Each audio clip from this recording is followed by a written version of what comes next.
Alright, this is part 2 of the vector self-portrait assignment, and what we're going to do is we're going to start taking a look at Adobe Illustrator. So the first thing we need to do here today is open up Adobe Illustrator.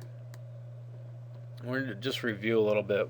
So far up until this point, we've taken a picture of a partner, we've uploaded that picture, we've removed the background of that image, and then we applied that posterized edges filter to the image, and we have two posterized images now. One of them is in grayscale, or a black and white image, and the other one is a color image. Alright, so what we're going to do is we're going to start today talking about how we're going to trace the black and white image. So once you have Illustrator open, you can go ahead and choose File and then New. And this is similar to InDesign or Photoshop or any of these Adobe programs that we've been using. You're going to be able to really see some similarities here and some differences. So one of the similarities is the first thing we need to do when we open this up is we need to declare some sort of document size and type. So I'm going to call this self-portrait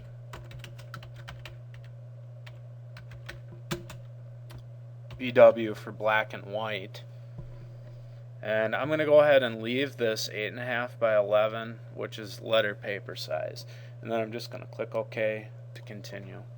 And what I end up with here is a blank document. That's the size of a standard sheet of paper. Alright, so a lot of you, when you open this up, aren't going to have a layers palette or a color palette or a swatches palette. So what we need to do is access those palettes. Okay, those are tool palettes. We need to access those palettes through Window. And for instance, if we want to select swatches, we can bring the swatches palette up here. Now the nice thing about this is not docked anywhere in particular, so you can move this around wherever you want it.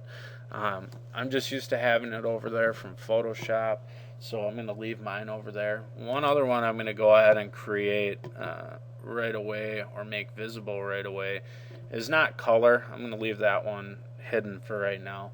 But I do want to have my layers available. So what I'm going to do is create this layers palette.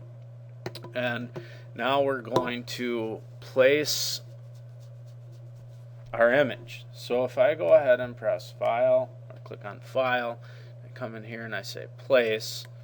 Alright, I'm going to go ahead and find that black and white image from Photoshop. So if I look in like my media folder on my flash drive,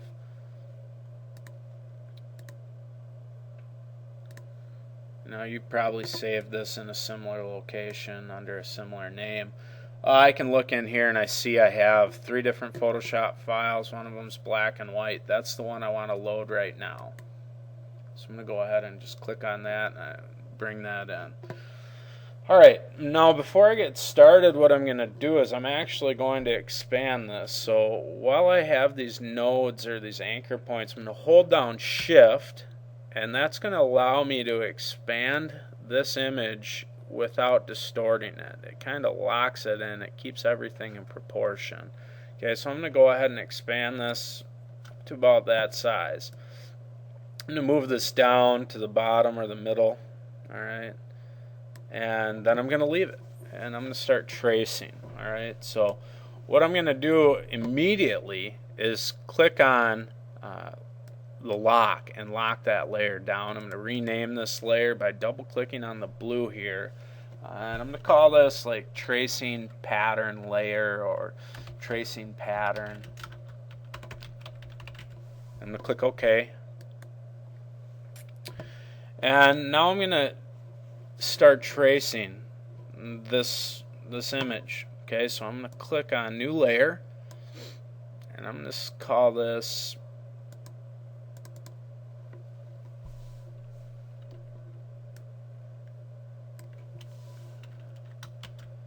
Head and Shoulders. And basically what I'm going to do here is I'm going to take my pen tool and I'm going to trace an outline around the entire outside of the image, and I'm going to fill it with the most dominant color in this image. So looking at this, I'm probably going to choose this gray right down here that takes up most of the shirt. In fact, a lot of the shirt. And we'll fill that whole area in with that. Okay, so I'm going to go ahead and use my pen tool to do that. A couple of things we need to remember about the pen tool. One, when we click on this pen tool, we should see the pen tool itself as a cursor. If you don't, if you see something like this little pencil with a line kind of dashed through it, that means that you can't use that layer, or you can't use that tool on that layer. And all that's saying is, hey, you have the tracing pattern layer selected, you can't use the pen tool on it right now because it is locked. Okay, so more often than not, if you see this, you're probably on the wrong layer. So go back to the correct layer. I have my pen tool, and I'm going to start on the bottom. And I want you to just take a look at some of the characteristics of this pen tool. Right now I have no fill selected and no stroke selected. So I'm going to select a stroke. I'm going to make it black so I can see it. And I'm going to start tracing. So I'm going to click down here in the corner, create a start point. Now when I'm creating straight lines, all I have to do is click. So if I click again down here, I've created a straight line. Now this is what's kind of difficult about Illustrator. A lot of people have a hard time with this, but if you click and hold, you're able to adjust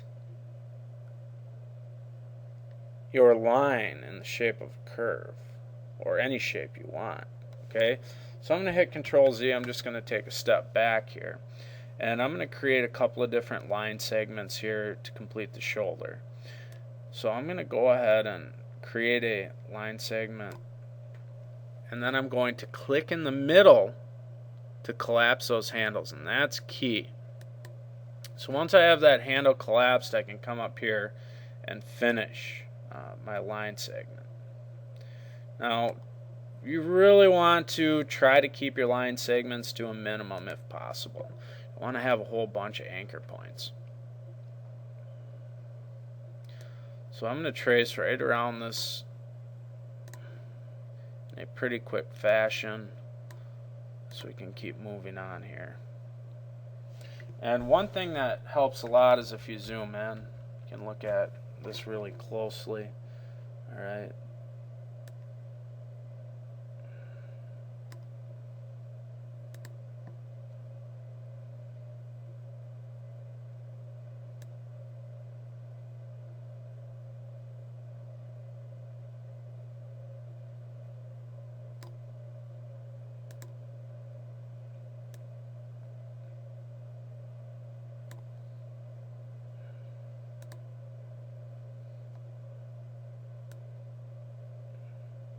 Alright, and I'm clicking on this middle one all along just to collapse it.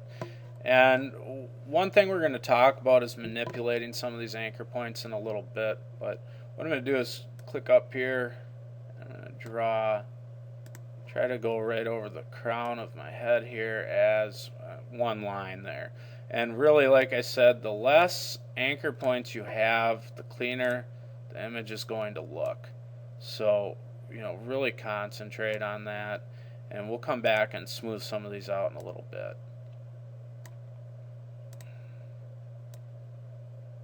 So I'm just tracing around, remembering to collapse that middle point as I trace.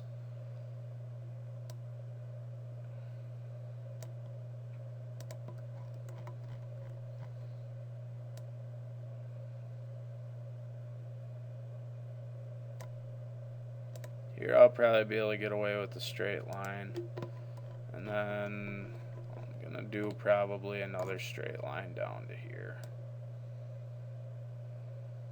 I'll curve a little bit. Then when I'm ready to close that geometry, I can click on this last, or my start point, and you see a little circle that appears. That means that you're closing the geometry. Alright, so now what I can do is I want to fill this shape. Alright, so what I want to do is figure out which color is the most dominant. And like I said, I'm thinking that this gray right in here is what I'm going to fill it with.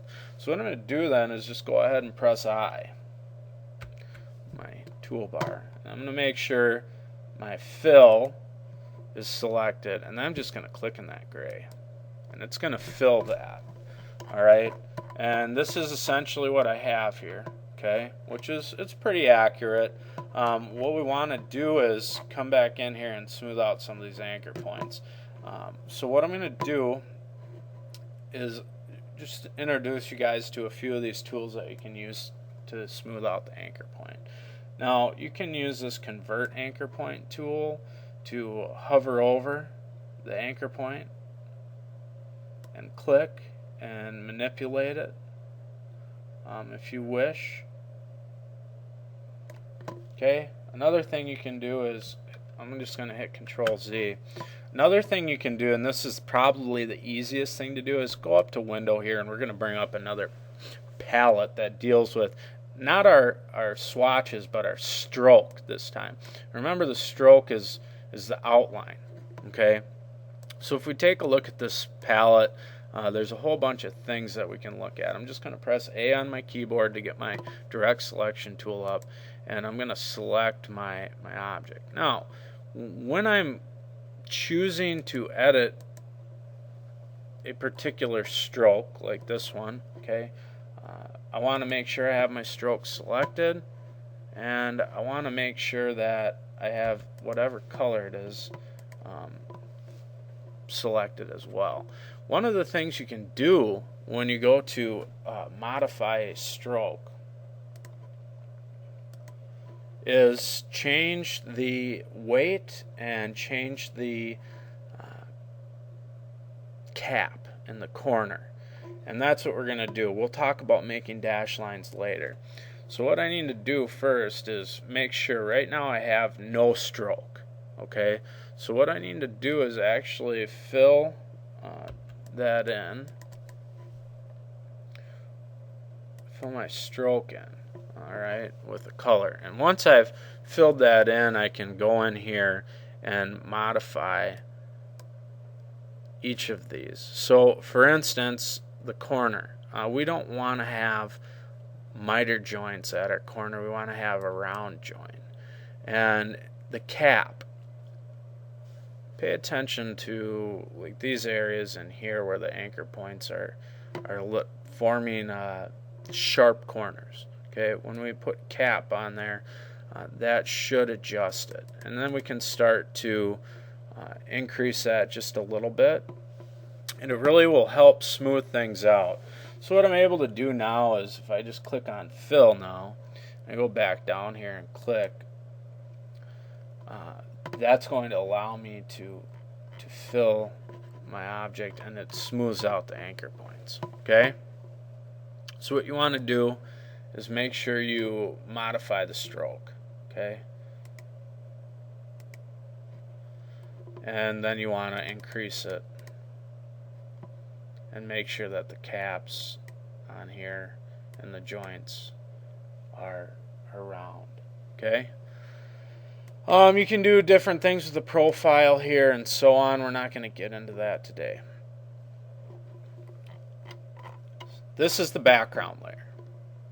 You're going to lock it, alright, and then you're going to turn it off, and you're going to figure out what's the next dominant color in here.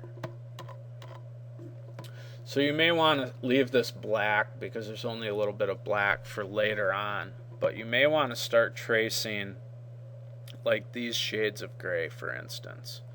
Okay, so what I'm going to do next is create a new layer, and I'm just going to say cheek. I'll call this cheek.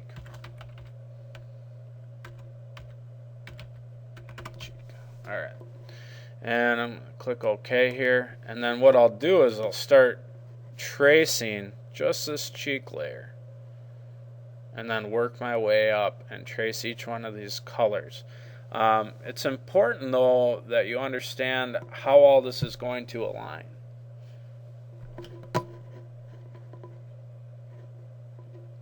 So, for instance, for the cheek layer, I'm probably going to trace the entire face and fill it with the color that the eyedropper tool is currently over. Then I'll lock that layer. Then I would probably trace this whole center part here, maybe call this middle of the face. And I would trace all around that, and then up on the hairline. And then I'd fill it with that color. And I'm just working my way to the top. And then maybe I would do this darker shade of gray. And then last, maybe I'd come in and do the black. Okay. This is going to take a bit of time. By the end of this exercise, you will be very, very familiar with the pen tool, with stroke adjustment, and with fill.